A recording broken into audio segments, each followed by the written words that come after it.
I just firstly and foremost welcome everybody here to the Trinity Long Room Hub and this very, very special event, the launch of the Down Survey project. My name is Jane Olmeyer. I'm the Vice President for Global Relations here at Trinity College Dublin. But this evening I really am the Professor of Modern History here at Trinity, and hugely proud to be so, because to me this is one of the most special events of the year. We're here to celebrate the completion of an incredible project. Micheál has led a team of incredibly dedicated and talented people who you'll get to meet in the course of the evening, and produced what is going to be one of the most important resources for the history of 17th century Ireland. And I say that as a historian of 17th century Ireland. We're going to have a demonstration of the Down Survey project, and I don't want to say too much about it, except that it's so exciting. I was driving down from Belfast this morning and hearing Micheál on Morning Ireland, read Fintan O'Toole's fabulous piece on Saturday. There's a bit of a media frenzy about it. I think the website has already had 10,000 hits. So it's clearly capturing the popular imagination, and any of you who have already worked on it, and I've had the privilege of playing with it for the past couple of months and getting more and more excited every time I saw the latest iteration. It's a phenomenal resource. It really is phenomenal. So I'm the MC for the evening. I got the privilege of introducing our three speakers.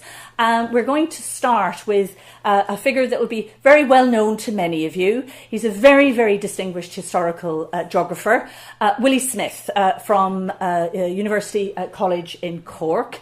His books are just the Bibles for anybody interested in maps and myth making in 17th century Ireland. And Willie and I were lamenting earlier that, of course, in the days when we did research on 1641 depositions, the Down Survey, the book Survey and Distribution, we had to do it manually. So Willie spent a good 6 months doing a map of Tipperary, which today he could probably achieve at the flick, literally the press of a button and a day's hard work. That's how transformational this project is. And it gives me now great pleasure to hand the podium over to Professor Smyth, who will formally launch the project. Willie.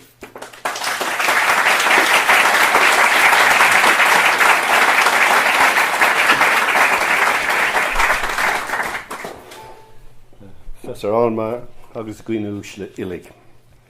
Thank you, Jane, for your generous remarks. Yes, it took 6 months to draw a map of land ownership in 1641 for the whole of Tip. Probably do it in 2 days now, but there you are. I'm amazed and thrilled with what the Down Survey digitising project has achieved in what appears to be a relatively brief time frame. A brilliant, original and exciting project has been completed. Officially, the project, funded by the Irish Research Council, only involved a year and a half's work. In reality, it's built on the detailed research, sometimes pleasurable, often tedious, by a wonderful group of people over many years. Firstly, one must congratulate Trinity College on the initiative in establishing the digital hub for the humanities. The digitising of the 1641 depositions was an early initiative. It was a brave and challenging task undertaken by Jane Olmeyer and her team to address what is still a contested and complicated series of documents.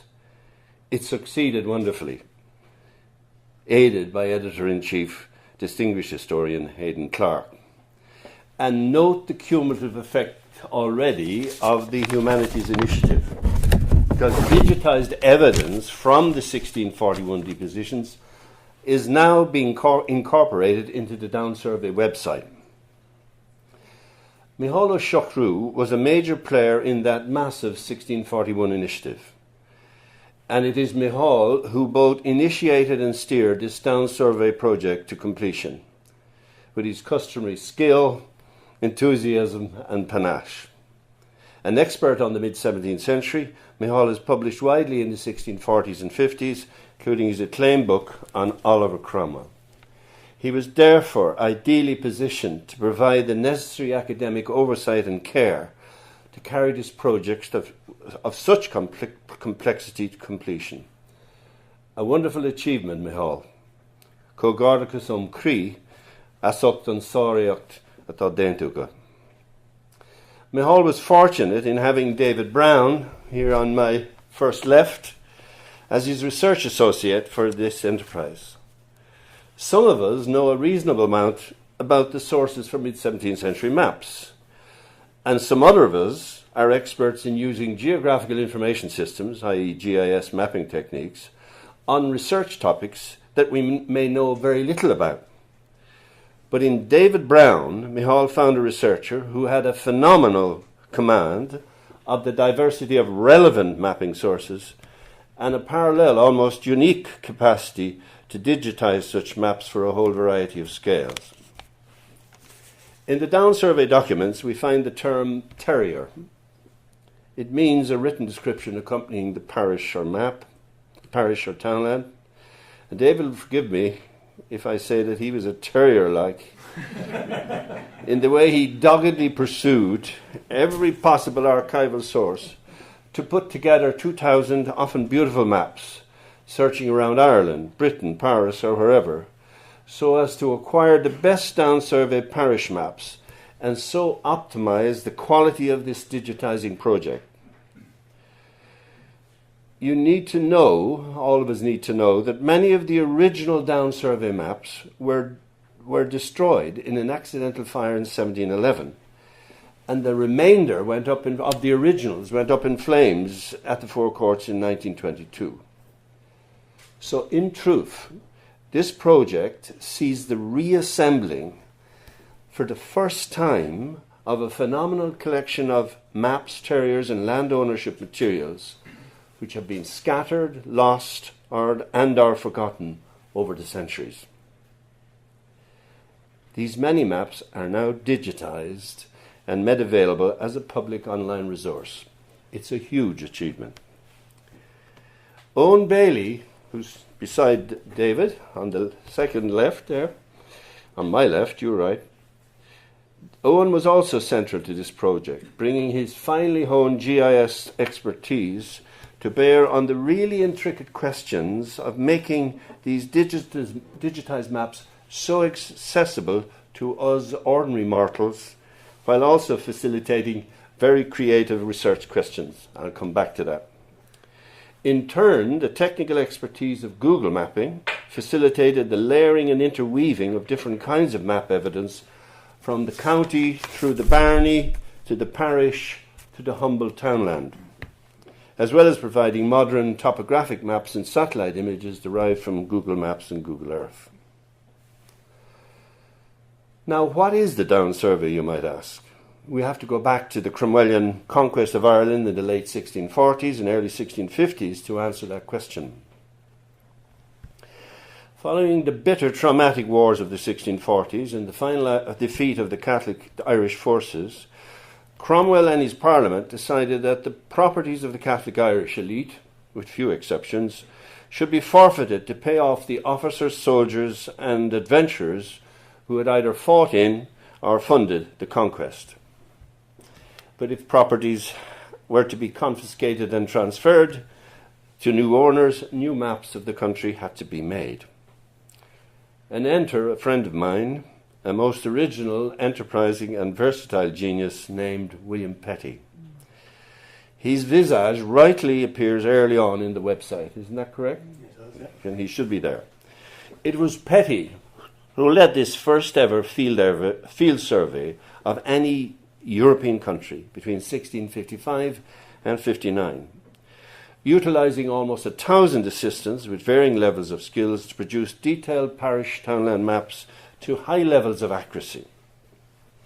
So the first part of the website then consists of digital images of reassembled maps of this Down Survey. The county maps and general map of Ireland derive from the very original proofs of Hibernio Delineatio, Petty's Atlas, which I look forward to seeing in the Bibliothèque Nationale. The really beautiful, you see on the screen behind here, the really beautiful barony maps are ultimately derived from the volume Hibernia Regnum, which, via a French privateer who captured the material in the Irish Sea, these maps ended up in the Bibliothèque Nationale in Paris. Incidentally, in 1786, a direct descendant of Sir William Petty, the first Marquis of Lansdowne, Earl of Shelburne, asked for these wonderful Barney maps to be returned, and the King of France was quite willing to agree to this, but was blocked from doing so by the library, by the Bibliothèque Nationale, which pointed out that it was rather unwise for the king to start returning stolen maps and manuscripts, as the library already had such a large amount of these. At the heart of the Down Survey are the parish maps with their rich townland, topographical and settlement details. In this case, carefully reassembled from utilising at least 4 different archives. A really wonderful addition for all of us, and I was really interested in this, are the inclusion of the images of the Down Survey parish terriers. These comprise a detailed narrative description accompanying each parish map, itemising profitable and unprofitable land, bog, river, mountain, and very significantly, often containing detailed descriptions of buildings, commerce, inhabitants, and their local customs. I've always wanted to find the field notes of the surveyors for the Down Survey. That's probably near as we'll ever get to the field notes. Petty, genius, the founder of political economy, also insisted that the new Cromwellian state establish a land registry for the whole country. This was later realised through the famous Books of Survey and Distribution. These large volumes itemised townland by townland, we have 62,000 of them, parish by parish, 2,400 of those, county by county, across the whole Ireland, the landowners of 1641, mainly Catholic Irish, and those of 1670, mainly now of the emerging Protestant ascendancy. I've worked on the Books of Survey and Distribution to look at the land ownership of a single county. And it happens to be Tipperary, it's just an accident. And this involved quite a major research time investment. Well, I want you to try and imagine doing the same for every county, parish and townland in Ireland. And this is what has been transcribed here and made into a vast database in the Down Survey website. Astonishing, terrific. So what Micheál, David and Owen have achieved in this historical GIS part of the website allows you and me to seek out, to locate and visualise the changing land ownership patterns and ethno-religious affiliations of landowners for every townland and parish in Ireland for 1640 and 1670. Here is an absolutely vast amount of knowledge that is newly stored and shared with all of us so that anyone can access the data. A vast treasure trove of materials are made available at the push of a button for all kinds of research questions. But there's much more than that. The historical GIS maps are built on composite 19th century Ordnance Survey maps overlain on the original 17th century maps, allowing one to compare many distributions on the more accurate georeferenced OS base. The technical work involved, don't ask me, that is phenomenal. For example, the distribution of murders and killings from the 1641 depositions have been mapped, and correlated with mid-17th century town road networks. Likewise, using the modern Google Maps, one can overlay and compare the relationship between 21st century settlement and other patterns with those of the mid-17th century. And the website is open-ended now, and more research questions can be added and asked going backwards and forwards. And I'll just give one example. I came up about 3 weeks ago to meet Micheál and his team in his office to just go through and discuss the project. And I had done work on Petty's acquisition of lands in the Iveragh Peninsula, and I had a strong suspicion, which I almost said in that paper, that some of it was acquired rather, well, which word would you use? Anyway, whichever. some of them were acquired rather in a strange way, and I had some suspicions that there was far more unprofitable and common land in Kerry than anywhere else in the country. As it turns out, you must realise that in the Cromwellian land settlement, unprofitable common land was given free to the person who was being granted the land, an officer, or in Petty's case, who was purchasing profitable land, he was acquiring a hell of a lot of common land. So I said to Owen, remember this Owen, I said, Owen, can we see all of Petty's land in the whole of Ireland? And he shot it up. And now I said, can we see all the common land in Ireland? And it shot up. And it was a bit like, I said bingo really, because the map suddenly lit up with all the correlations between Petty's land and the common lands. It's kind of like a gaming machine as you're crossing the Irish Sea, exploding in your face, which seemed to confirm that Petty was more than an intellectual. In this turbulent era of aggressive, acquisitive land grabbers, Petty held his own. In fact, he held more than his own. Another example, and this is going to happen, is presently under pursuit, I gather. Because of these wonderful base maps, one can proceed to map the distribution of population per the so-called 1659 census. Brilliant document for the mid-17th century at parish level. And so we can generate a whole series of other questions. To conclude, in writing a new introduction to Petty's 1659 census, I called the chapter Wrestling with Petty's Ghost.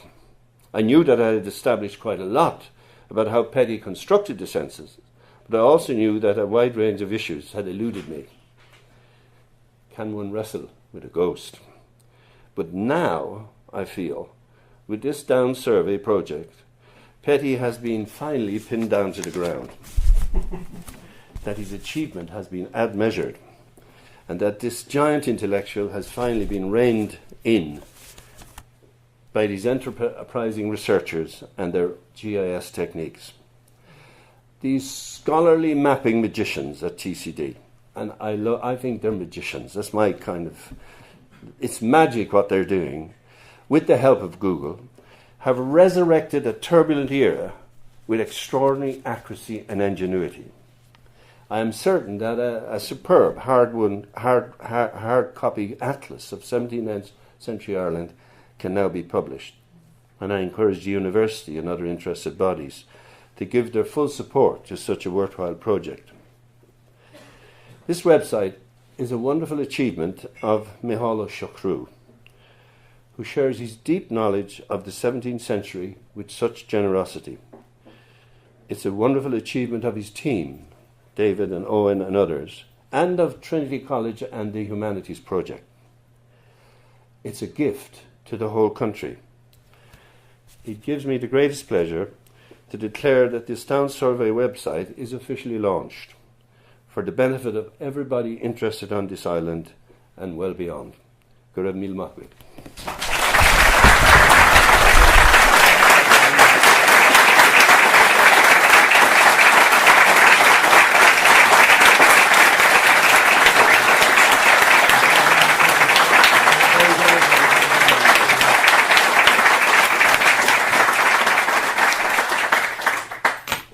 Thank you enormously. That's a hard act to follow. The emotion in the room is palpable. But you touched on our relationship with Google, and it's something that Trinity takes great pride in. We may be old, but we're also bold, and we love to do things differently, and hopefully very creatively and innovatively. The room that we're sitting in is in the Trinity Long Room Hub. It's our research institute for the arts and humanities, and hopefully it's a beacon to Trinity's commitment to the arts and humanities. And one of the jewels in the Hub's crown is digital humanities. And this project obviously is making a very, very major contribution to digital humanities, not just in Ireland, but I think very quickly it'll become a flagship project within Europe, just as the 1641 Depositions Project has. And I think it speaks very powerfully about this commitment to digital humanities. And also, as we have embarked on this journey, we've also wanted to work very closely with industry. So in 1641, our partners were IBM. And obviously, it's lovely to be working with Google on this project, and no better company to work with when it comes to maps. So I'd like now to introduce our next speaker. He is Ed Parsons, who is Mr. Google Maps. He's based in London, and he does a huge amount of work with universities and education and with policymakers, as he really is very keen to promote precisely these sorts of collaborations. So if we could give Ed a very warm Dublin welcome, please. Ed, you're very welcome.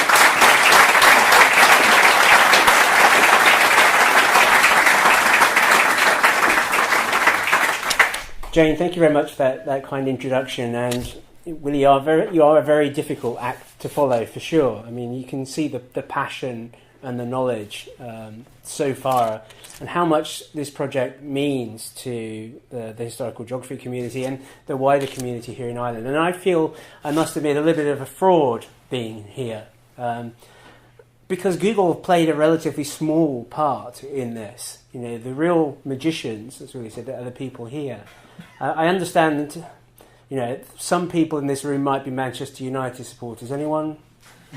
No, funny, you never actually find Manchester United. Supposedly there are a lot of them. I feel a little bit like the groundsman who is responsible for, you know, the very nice grass at Old Trafford, and then being, you know, acclaimed by the press and by the media for the great success of Manchester United. Well, actually, the great success came from the manager and it came from the team. And I'm there just providing the field of play to allow this really magical website to be built. And it's magical because it provides access to maps. And like Willie, I'm a geographer. Maps are deep in my DNA, in my bloodstream. But actually, all of us love maps. The first time we all stand around a map, the first time we see a map, and indeed, you know, downstairs we were looking at maps, and the exact same thing happened. Everyone gathers around the map and we all look at it and we talk about it. And the map is a piece of art, but it's also a narrative. It's also a series of stories that may be obvious, may be hidden. And there's a lot of excitement and narrative and history, social history, that's going to come out of people getting access to these maps in a very accessible way. People often say, well, you know, Google Maps, this is terrible. You know, you've destroyed traditional cartography. No one knows how to use a silver compass anymore. Well, the reality is probably very few people ever knew how to use a silver compass. Actually, I think we live in a golden age of mapping. Through Google and the other mapping companies out there, people get access to more maps today than there's ever been the case before. Maps are more widely available than ever in any age, in any generation. The maps we use today, well, you may say we use them for trivial purposes, for finding our way from the bus stop to the nearest Starbucks, when of course we know there's always a Starbucks on the corner. It's not that difficult. But nevertheless, the maps are part of what we live our lives around. And the maps as represented by the survey, and particularly those parish maps, in many ways are the kind of Google Maps of their time. They were working documents. They were things that were used on a day-to-day basis for managing the world. And we need to look at them in both aspects, both as a piece of art, perhaps, a piece of history, but also something that was a living document, and it was something that was used and made an important part in the development of society. Maps continue to do that today. So I'm very pleased to be here. I'm very proud of the work that the team here have done, and very, very happy that Google were able, in a very small way, to play a part of making this information available and accessible.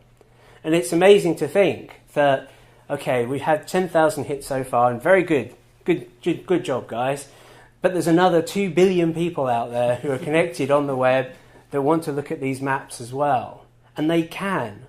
And they can because of the work that you guys have done. 2 billion people, and in a year's time, many people will say about 3 billion people will have access to this information. What stories will they tell? What will they find out from getting access to this information that you have uncovered, that you've dug up, you've made accessible, and it's now there for the whole globe to get access to? Congratulations, I'm very pleased to be here. We've played a very small part. Thank you very much.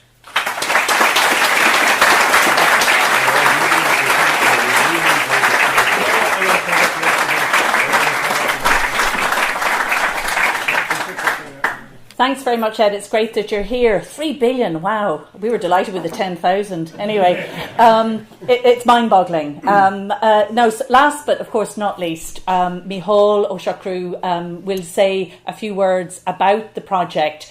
He really needs no introduction from me, but I do just want to take a moment to remind everybody that he is a hugely passionate teacher. He's a phenomenal historian. He's written, obviously, the definitive work on Confederate Ireland, a cracking book on the Cromwellian conquest, and continues to publish. In fact, Micheál, I believe that our latest book is just arrived from Manchester University Press, just to give you a plug, by the way. Collection of essays on 1641. I think it's getting launched next week. So a very active, prolific scholar. But he's also a great colleague and team player. And I think this is where his skills really shine in managing this sort of project.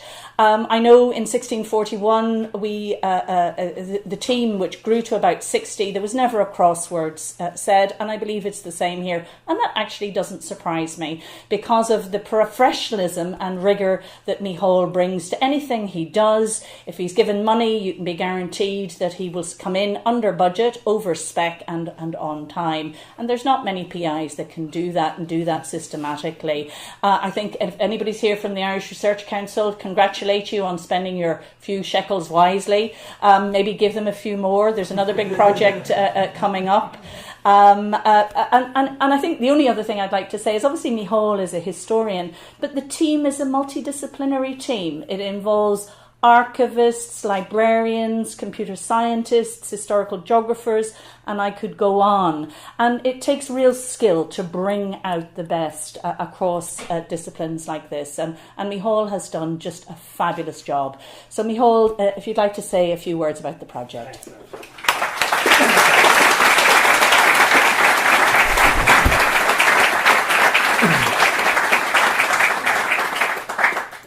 Thank you very much, Jane, for that very kind introduction, and thank you both, Willie Smyth, for extraordinarily generous comments at the launch, and for Ed Parsons for coming all the way from London to be here with us this evening to celebrate the launch of the Down Survey project. And really what I'm going to do just to finish off, because I know there's some magnificent refreshments waiting for you outside, and rather than try and hold your attention any longer, I will just keep my comments very brief.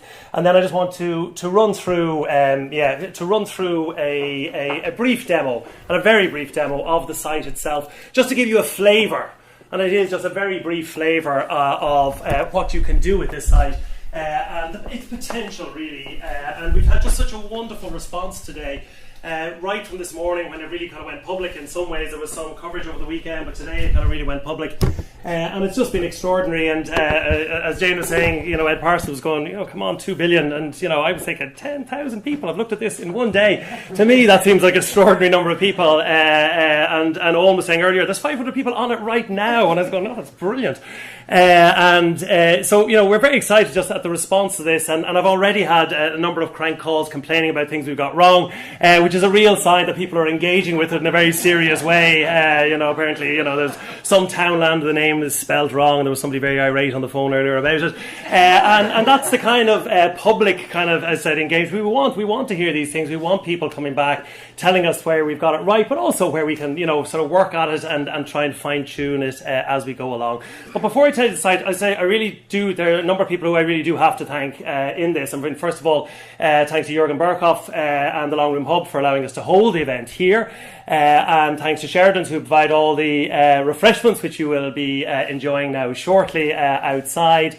And to all those who helped today in what's been an extraordinarily busy day, just actually getting everything organised. And there's very many of you, Fiona Tyrrell, Caoimhní Loughlin, and the communications and others who have just been extraordinarily helpful and kind over the last few days. And really what I want to focus on is just the team that worked. They've been mentioned by everybody. But, I really just had extraordinarily good luck. And it was good luck in the sense of the people who've ended up working with on this particular project. And as Jane has mentioned, it is a very wide group of people from computer science. And this is a relationship going back with Shay Lawless, who is now an old and weary friend having to deal with historians. I think, his heart sinks every time he hears.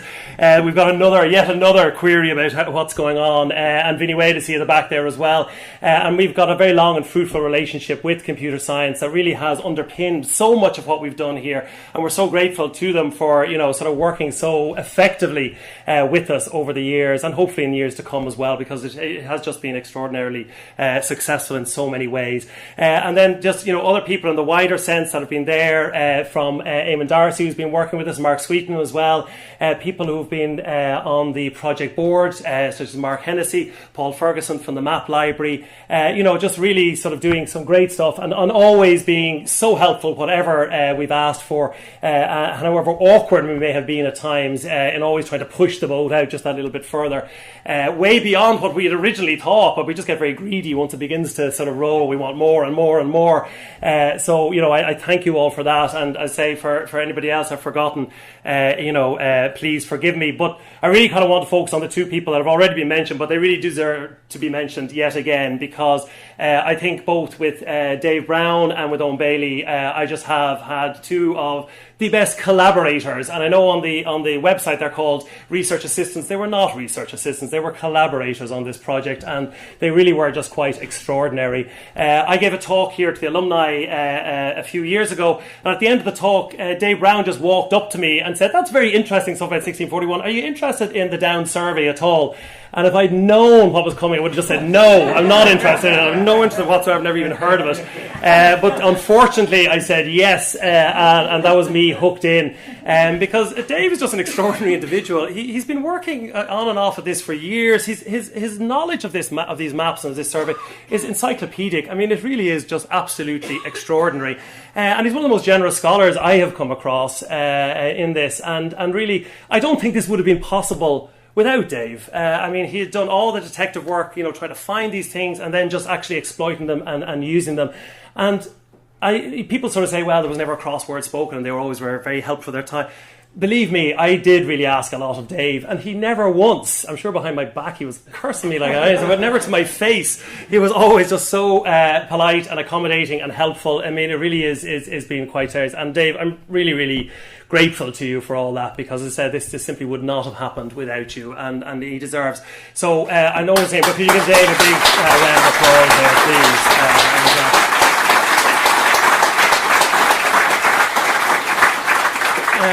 And also then the second person, and this really was just quite by luck, because we originally had somebody from computer science who was helping us, who then had the temerity to go away and get a much better job somewhere else, and we were suddenly kind of stuck to somebody to do the computer science. And so we said, well, this person, Owen Bailey, has just started with Cultura, and Owen was saying that we've got somebody from this other project who might be able to help you. It turns out Owen Bailey is probably one of the best sort of mapping people, GIS people that we have in the country at the moment. So, right on our doorstep, suddenly we got the really best person we could possibly have got for this particular project. And if Dave was very patient with me, I think, Owen somehow manages to keep a straight face every single meeting we had, where I went, could we maybe just do this instead of this? And he, you know, to my mind, it's something very straightforward in a mapping that probably took about 3 weeks of hard work. And now I was just asking him to undo it and do something different. And invariably, he would go away and he'd come back and it would be done. And when I started out, in my mind, I had a picture of what this might look like. What we've ended up with so far exceeds that, you know, I'm really, every time I log on, I'm just absolutely astounded by it. It's so wonderful to play with. It's such a wonderful resource, and it looks great, and it's functional, and it's accessible, it's intuitive, and really so much of that is down to the way it's been designed and scripted and put together in ways that I just simply don't understand, because I don't understand the technology behind that at all, and that really is down to Owen Bailey. So again, if you put your hands together for Owen, for all of that.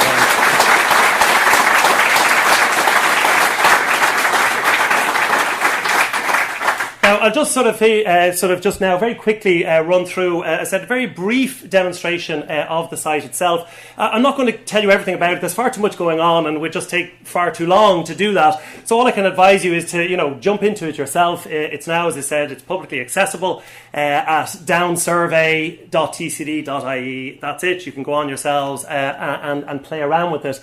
And as I said, there's so many different layers of it. There's so many different things going on here. So really what I'm just going to do is just give a very quick run through of what everybody I've met has done when they go onto this website. It's exactly what everybody does. It's somebody saying, I think Shay was just saying, is, you know, when you ask somebody to write something, they always just sign their name. It's kind of automatic. With a down survey, what people do is they immediately look for where they live. They say, oh, I wonder what's going on where I live or where I'm from, etc.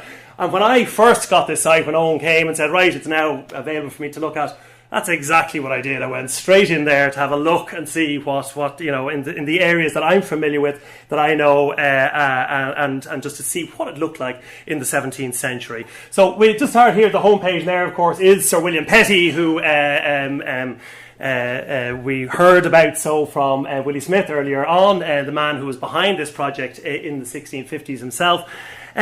But just moving on to the sort of the key part of the site itself. And as you can see, it's divided really into two sections. The mapping section, which is the digitized images of these absolutely extraordinary maps. And they are wonderful. They're very beautiful objects. Okay, they're almost works of art in some ways, but they have a very practical purpose, and in some ways quite a sinister one, because this is about mapping out dispossession, if you like, about taking the land from one group and giving it to another. So as much as we might admire the maps as wonderful objects and think, wow, they're beautiful to look at, but, you know, there's a sting in the tail here. There was a very serious purpose behind these maps, and the people who were doing them knew that exactly. They knew what they were doing, and it was very serious. But we'll start here with this map of Ireland, you know, from the, and it's probably one of the first, if you like, recognisable maps of Ireland. Before that, we had maps of Ireland that were, you know, squidged in odd shapes and bits sticking out and bits missing, etc. Now we have what we would recognise in a modern world as a map of Ireland, okay? And of course, I immediately go into Kerry, okay, which is where my family originate from. So, you know, without ado, I immediately put up Kerry, and there we have the county map for Kerry immediately appears. And what I love about this, it is immediately. I mean, you just click it and there it is. You're not waiting around and that thing like spinning around for hours waiting. You know, it just appears. It's great. That's what you want. And there's the map of Kerry. And then, of course, I want to zoom in. And I zoom in. And, of course, here's the Dingle Peninsula, which is where the O'Shucrews originate from. In fact, I don't think there's O'Shucrews from anywhere else except Kerry. We're kind of a small, insignificant clan. But here we are. Here is the barony map for the Dingle Peninsula. And again, just if you look at the detail of this, if you remember that these maps were being put together in the 1650s in the aftermath of an incredibly destructive war that, you know, led to widespread sort of destruction of the infrastructure, widespread deaths of perhaps over 20% of the population. And yet here they are, shortly afterwards, walking around the country, mapping it out. And that's why it's called the Down Survey, by the way, because they were literally laying down chains to measure out the area of what they were doing. And you can see here, and they're beautiful to look at. So there's, of course, the Dingle Peninsula, the barony of Kirkagina. And then we have, as Willie Smyth said, these terriers below, which give a description, a narrative description, if you like, of the map that we're looking at, the area we're looking at. And this is just wonderful. This is what got me. If you look at the second line here, it says, The soul of the said barony is cold, mountainous, and boggy. And that just about sums it up, I think. That is, for many people, what the west of Ireland really is all about. Cold, mountainous, and boggy. And you can see they weren't exactly enamoured with this part of the world in many ways. And it then goes on to describe in wonderful detail the various, what's grown there, the mountains, the rivers that flow through it, etc. And for each of these maps, we have these accompanying descriptions, which really are wonderful. And marrying these together and bringing these together is one of the great things that we've managed to do with this particular site. And then, of course, I want to go into the particular parish, which in this case is Kilmacather, where the family, my folks who are here this evening, and they've got a house in this parish today. And you can see this is a parish area here. And again, it's kind of mountainous, bog. It's describing what's going on in that area. And then immediately, you can now, just by flick of a switch, you can go from the Down survey to the Google map, or then again back to the Ordnance survey. So you can move forwards and backwards between the different layers so easily, so that you can see now here it is in modern day and how it looks. But of course, what I really wanted to know, what I really wanted to get to the bottom of, was who owned the land, who had it, okay? And more importantly, who got it, okay? So who was getting the land after this transformation that's taking place. And I don't know if you can see here, but we've got all these sort of white boundaries marked out here. And these are all the townlands. And William mentioned there's over 62,000 of them in Ireland. And we actually, for this website, have the only complete set for the island of Ireland, because the OSNI, the Ordnance Survey in Northern Ireland, and the OSI here in Dublin wouldn't share the information with each other. Okay, but they both gave it to us. Okay, so we now have it. It's great sort of north-south cooperation there, for which we're very grateful. And as I said, you can now go down to townland level and see who it was owned the different lands here. So we look at Marig, which is the actual townland, and I went up Lord of Kerry, who's very aptly named because he owned half of Kerry, and he owned it in 1641, and not surprisingly, as a Protestant, he continued to hold it in 1670. He wasn't dispossessed or didn't forfeit the land as a Protestant, so he held on to the lands there. Now you can then just switch to a satellite view of the very same place, all right? And you can see, and I can actually see here the house, my parents' house. It's actually there on the map, so you can actually get down to that kind of level and see exactly, down to a particular house or a particular farm or whatever, who owned what areas and what transfer of land might have taken place. And there's just endless enjoyment there. You can get into all sorts of great sort of viewing and experimenting around there. And then you can kind of work your way around the different townlands in the area. And again, Lord of Kerry is varied, but now we start to get to lands that we're switching here from Catholic to Protestant, from Maurice Fitzgerald, a great Kerry name, in 1641, to the Countess of Mountrath, a Protestant, in 1670. So here we have land that is changing place during this sort of period of great upheaval during the mid-17th century. And if you click on the Countess of Mountrath, on her name, for example, you're saying, where does she have lands? Well, if you click on it, now you can see where all her lands are situated around the country, with the bulk of them down here in Kerry. So again, at the flick of a switch, we get all her lands, where they're held, coming up immediately, and we can now explore this in greater detail. We can go into Kerry and see what part of the Dingle Peninsula she owned. Well, in fact, she owned the Dingle Peninsula, practically all of it. You can see there. And all these townlands here with the dots in them are her land. Her land, and then you can click on any one, and again you see where she gets. There's the one from Maurice Fitzgerald. She got more land from another Catholic, Pierce Rice, and so on. You can see there how she is accumulating land at the expense of the local Catholic population, which is really, in a sense, what this was all about. It was about this massive transfer that was taking place. Now, this, to me, is probably one of the most extraordinary things we've managed so far to get out of this, which is to map something we all knew took place, which is this big transfer of land. But how did it take place? Where exactly? And we can now map this out in wonderful detail. And I can just show you here now what these maps actually mean. And I'll move to it first here. And this is Kerry in 1641. The blue is Catholic land, the yellow is Protestant land, and the pinky stuff here is common land. So that's it in 1641. And it's a fairly even division, if you like, between Catholic and Protestant. Now let's look what's happened by 1670. Sorry, oops, I've missed. Where's it gone now? Oh, I've lost that one. Oh, it's down there. I'm not sure. Can I get that? Let me just see if I can call that up. No, I've lost. No, I think it's gone.